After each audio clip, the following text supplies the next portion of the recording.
आपके अपने YouTube channel Hindi पीडिया में एक बार फिर से आप सभी का अभिनंदन।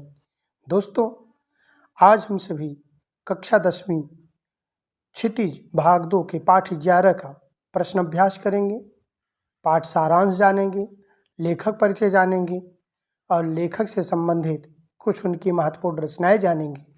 आइए सबसे पहले देखते हैं लेखक परिचय। प्रस्तुत पाठ के लेखक रामवृक्ष बेनीपुरी का जन्म बिहार के मुजफ्फरनगर जिले में बेनीपुर गांव में हुआ था। बचपन में ही माता पिता का निधन हो जाने के कारण आरंभिक वर्ष अभावों, कठिनाइयों और संघर्षों में बिताया। 10वीं तक शिक्षा प्राप्त करने के बाद वे सन 1920 में राष्ट्रीय स्वाधीनता आंदोलन में सक्रिय रूप से जुड़ गए। इसी तरह से रामवृक्ष बेनीपुरी की कुछ प्रमुख रचनाएं: उपन्यास पतितों के देश में, कहानी रचना है चिता के फूल, नाटक रचना है अम्बपाली, रेखा चित्र है माटी की मूर्तें, यात्रा वृत्तांत है पैरों में पंख बांधकर, संस्मरण है जंजीरें और दीवारें। इनकी प्रमुख रचनाएं हैं जो परीक्षाओं में भी पूछी जाती हैं। कुछ पाठ से संबंधित शब्द संपदा: कलेवा सवेरे का जलपान कहा जाता है, पुरवाई पूरब की ओर से बहने वाली हवा, मझोला न बहुत बड़ा न बहुत छोटा, कमली कंबल, पतोहू पुत्र बधू पुत्र की स्त्री, रोपनी धान की रोपाई, अधरतिया आधी रात, अधरतिया आधी रात, खजड़ी ढपली के ढंग का परंतु आकार में उससे छोटा एक वाद्य यंत्र। इस तरह से निस्तब्धता सन्नाटा, लोही प्रातःकाल की लालिमा, कुहासा कोहरा, आवृत ढका हुआ आच्छादित, कुश एक प्रकार की नुकीली घास, बोदा कम बुद्धि वाला, संबल सहारा। इस तरह से आज भी आपने देखा शब्द संपदा। आइए पाठ सार पर चलते हैं। पाठ से संबंधित कुछ महत्वपूर्ण जानकारी। प्रस्तुत कहानी की शुरुआत में लेखक ने बाल गोविंद भगत की शारीरिक बनावट को बताया है, जो कद काठी से मझोला है लेकिन गोरा चिट्टा तथा 60 से ऊपर की उम्र लगती है। उसके बाल पके हुए हैं, चेहरा सफ़ेद बालों से जगमग है। वह कमर पर लंगोटी बांधे तथा कबीरपंथियों की टोपी सिर पर पहने रहते हैं। सर्दियों में एक कंबल ले लेते हैं, बाकी समय कंबल की आवश्यकता या किसी अन्य अतिरिक्त वस्त्र की आवश्यकता नहीं होती है। मस्तक पर रामानंदी चंदन का तिलक, गले में तुलसी की माला पहने उनके वेशभूषा का वर्णन किया है। वह कोई साधु या महात्मा नहीं, किंतु सत्संग के माध्यम से जो उन्हें ज्ञान प्राप्त हुआ है उसे अपने जीवन में अपनाते हैं। बाल गोविंद भगत तथा उनके घर को देखने से यह लगता है कि वे बहुत बड़े साधु महात्मा हों, जबकि वे जात के तेली हैं। कबीरपंथी आचरण के कारण कभी झूठ नहीं बोलते, किसी का दिल नहीं दुखाते, व्यवहार के मृदु हैं और एक सामाजिक व्यक्ति हैं।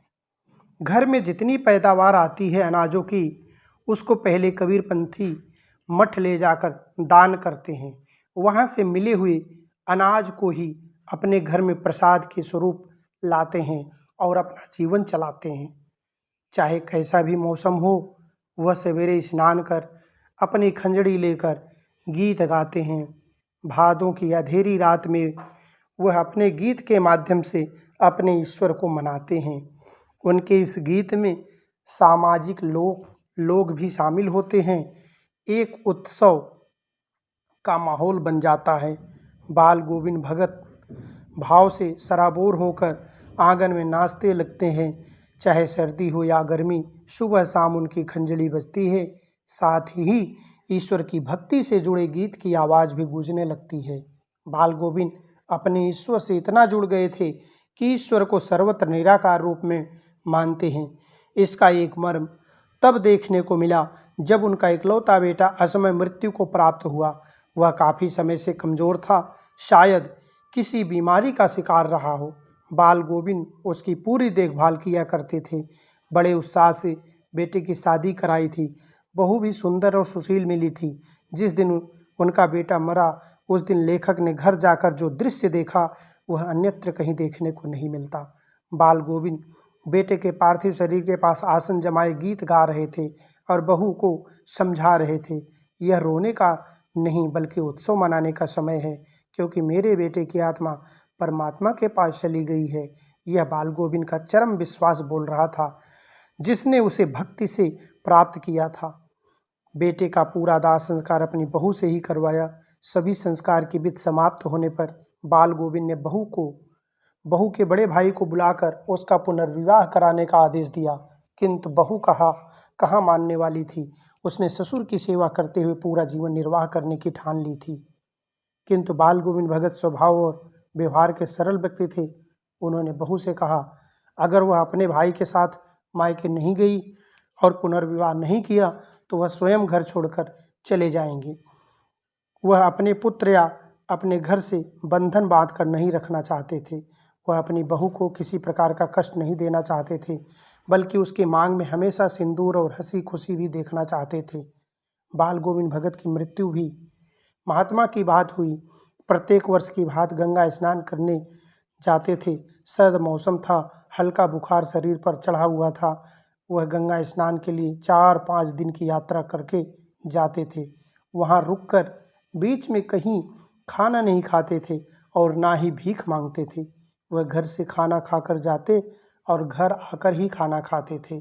जब वह गंगा स्नान के लिए निकले उन्हें बुखार था। सर्दी का मौसम भी आ गया था। लोगों ने काफ़ी चेतावनी दी कि गंगा स्नान ना करें, किंतु वह धार्मिक व्यक्ति कहाँ मानने वाले थे। उन्हें तो भक्ति का परम सुख प्राप्त करना था। वह गंगा स्नान कर घर लौटे। उस दिन भी उन्होंने संध्या का गीत गाया, पर लगता था कि जैसे तागा टूट गया है, माला का एक एक दाना बिखर गया है। अगले दिन जब लोगों ने बाल गोविंद के घर से खंजड़ी तथा गीत की आवाज़ नहीं सुनी तो उन्हें आश्चर्य हुआ। घर जाकर देखा तो बाल गोविंद नहीं रहे, अर्थात बाल गोविंद की आत्मा परमात्मा में लीन हो गई थी। परमात्मा से मिलन अनंत सफर पर जा चुकी थी। इस तरह से बाल गोविंद भगत से संबंधित अभ्यास प्रश्न की बात करते हैं। पहला प्रश्न है, खेती बाड़ी से जुड़े गृहस्थ बाल गोविंद भगत अपनी किन चारित्रिक विशेषताओं के कारण साधु कहलाते थे। बाल गोविंद भगत बेटा पतोह से युक्त परिवार, खेती बाड़ी और साफ सुथरा मकान रखने वाले गृहस्थ थे। फिर भी उनका आचरण साधुओं जैसा था। वह सदैव खरी खरी बातें करते थे। वे झूठ नहीं बोलते थे। वे किसी भी वस्तु को बिना पूछे प्रयोग नहीं करते थे। वे खामखा किसी से झगड़ा नहीं करते थे। वे अत्यंत साधारण वेशभूषा में रहते थे।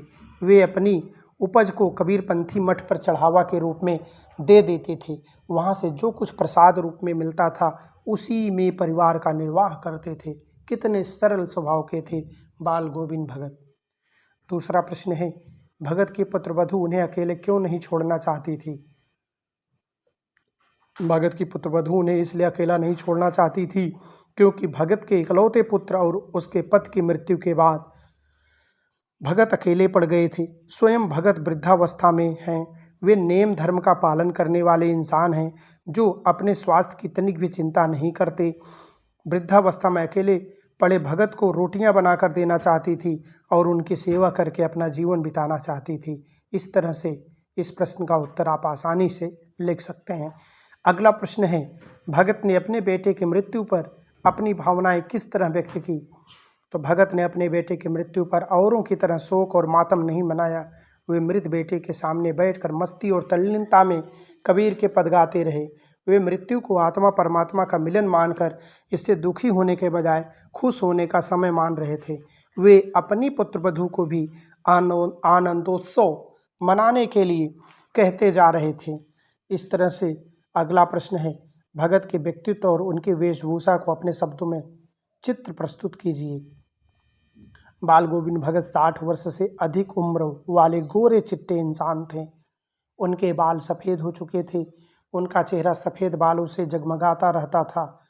कपड़ों के नाम पर उनके शरीर पर एक लंगोटी और सिर पर कनफटी टोपी धारण करते थे। बाल गोविंद भगत और गले में तुलसी की सी बेडौल माला पहने रहते थे। उनके माथे पर रामानंदी टीका सुशोभित होता था। सर्दियों में वे काली कमली ओढ़े रहते थे। अगला प्रश्न, बाल गोविंद भगत की दिनचर्या लोगों के आश्चर्य का कारण क्यों थी?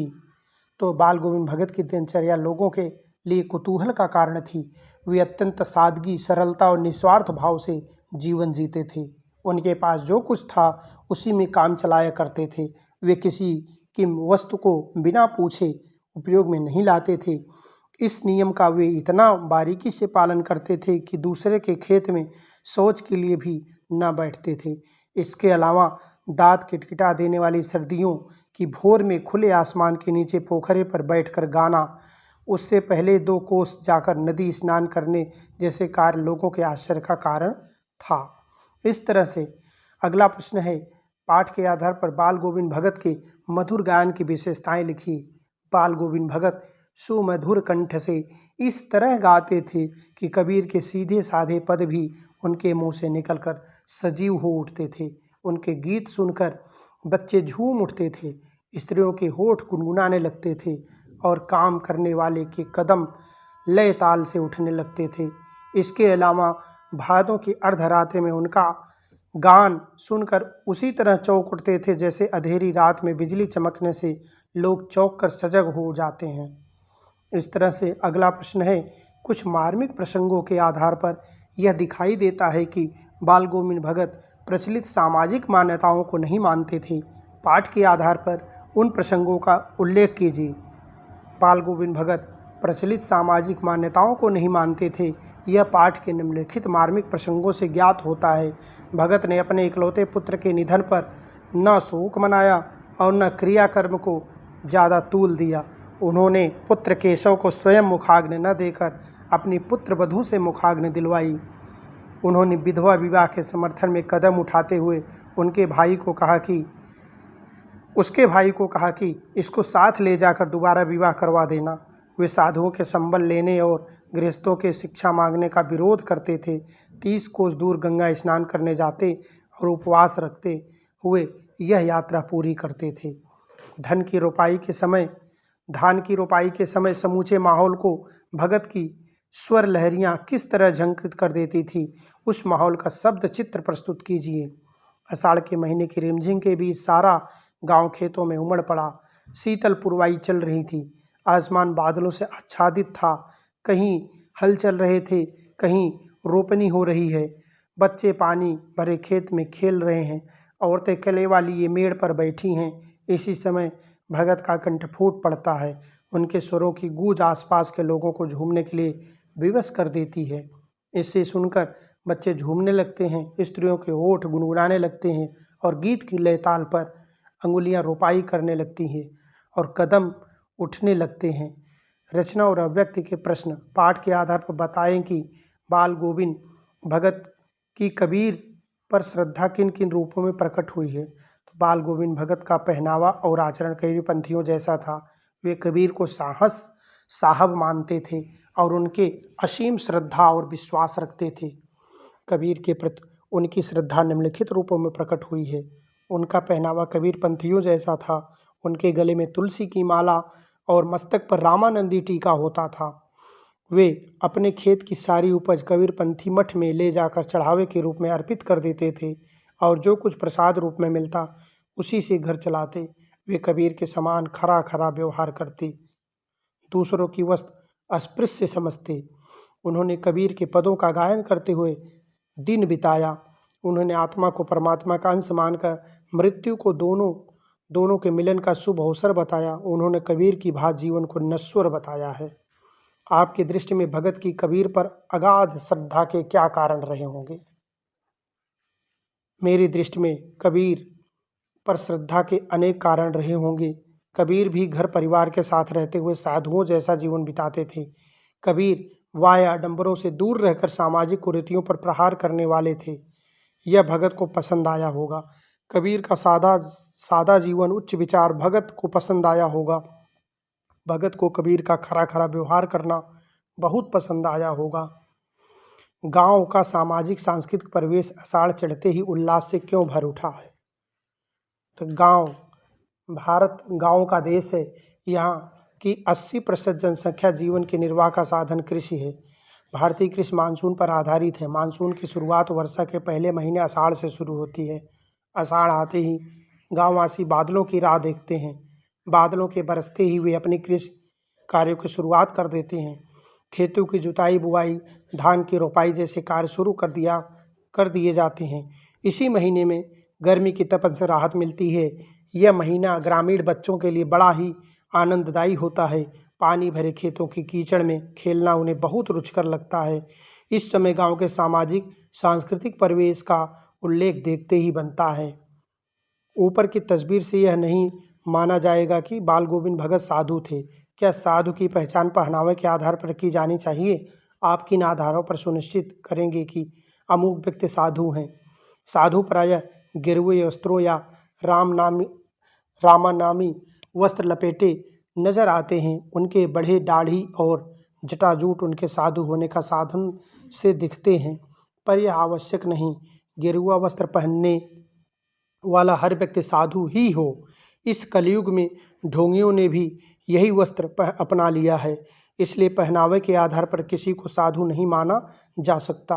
वास्तव में साधु की पहचान उसके पहनावे के आधार पर न करके उसके विचार और व्यवहार पर करना चाहिए। आडंबरहीन जीवन, सद्व्यवहार, सत्यवादिता, परोपकार की भावना, पहनावे की सादगी एवं विचारों की उच्चता देखकर किसी भी व्यक्ति को साधु की श्रेणी में रखा जा सकता है। मोह और प्रेम में अंतर होता है। भगत के जीवन की किस घटना के आधार पर इस कथन का सच सिद्ध करेंगे? निसंदेह सत्य है कि मोह और प्रेम में अंतर होता है। इसे भगत के जीवन की इन दो घटनाओं के आधार पर सत्य सिद्ध किया जा सकता है। लोग अपने प्रियजनों की मृत्यु पर रोते धोते हैं, यह उनका मोह है, परंतु भगत अपने बेटे से प्रेम करते थे। वे जीते जी उसे प्रेम का अधिक हकदार मानते रहे और उसकी मृत्यु पर आत्मा परमात्मा का मिलन माना। भगत अपने बुढ़ापे में अकेला होने पर भी बहू को उसके भाई के साथ भेज देते हैं। अपने बुढ़ापे से मोह नहीं दिखाते हैं, परंतु बहू से प्रेम करते हुए उसके भाई से उसका पुनर्विवाह करने का आदेश देते हैं। भाषा अध्ययन का प्रश्न। इस पाठ में आए कोई 10 क्रिया विशेषण शब्द छाट कर लिखिए और उसके भेद भी बताइए। इस पाठ में बाल गोविंद भगत में आए 10 क्रिया विशेषण शब्द और उसके भेद। हमारे समाज के सबसे नीचे स्तर का यह तेली, तो सबसे नीचे स्थानवाचक क्रिया विशेषण। धीरे धीरे ऊंचा स्वर होने लगा, तो यहाँ धीरे धीरे रीतिवाचक क्रिया विशेषण। कपड़े बिल्कुल कम पहनते थे, बिल्कुल कम परिमाणवाचक क्रिया विशेषण। थोड़ी ही देर पहले मूसलाधार वर्षा खत्म हुई, थोड़ी ही परिमाणवाचक क्रिया विशेषण। इन दिनों सवेरे ही उठते थे, इन दिनों कालवाचक क्रिया विशेषण। वह जब सब सामने आता, जब जब सामने आता, तो जब कालवाचक क्रिया विशेषण। थोड़ा बुखार आने लगा, थोड़ा परिमाणवाचक क्रिया विशेषण। उस दिन भी संध्या में गीत गाए, उस दिन कालवाचक क्रिया विशेषण। जमीन पर ही अब आसन जमाए गीत गाए चले जा रहे थे, जमीन पर स्थानवाचक क्रिया विशेषण। वह हर वर्ष गंगा स्नान करने के लिए जाते, हर वर्ष कालवाचक क्रिया विशेषण। हंसकर टाल देते, तो हंसकर टाल देते रीतिवाचक क्रिया विशेषण। आशा है कि यह उत्तर आपकी अवश्य मदद करेगा। पाठ्येतर संक्रियता। कुछ पाठ्येतर संक्रियता है जो आवश्यक नहीं है, इसलिए आज का कालांश यहीं तक। आपको वीडियो कैसा लगा? वीडियो अच्छा लगा हो तो चैनल को सब्सक्राइब करें, वीडियो को लाइक करें, दोस्तों में शेयर करें। जय हिंद, जय भारत।